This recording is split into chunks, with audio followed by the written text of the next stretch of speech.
நாம் தமிழர் பற்றி அரசியல் விமர்சகர்கள் என்ன சொல்லுகிறாங்க?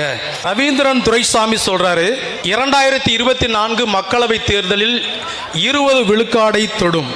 இவரது தேர்தல் கணிப்புகள் இதுவரை 99 விழுக்காடு சரியாகவே இருந்திருக்கிறது. எஸ்பி லக்ஷ்மணன் என்கிற ஊடகவியலாளர் சொல்லுகிறார், பாரதிய ஜனதா கட்சியின் ஒரே எதிரி சீமான் தான்.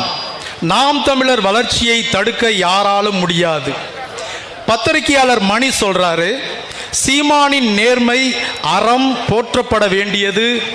அவரை எதிர்க்க கீழ்த்தரமான அரசியலை பாரதிய ஜனதா கட்சியும் திராவிட முன்னேற்ற கழகமும் செய்து வருகிறது. பத்திரிகையாளர் ஐயநாதன் சொல்லுகிறார், நாம் தமிழர் போன்று சிறந்த கொள்கையுடைய கட்சியை உலகிலேயே எங்கும் காணவே முடியாது, காட்டவே முடியாது. என் ஓட்டு சீமானுக்குத்தான்.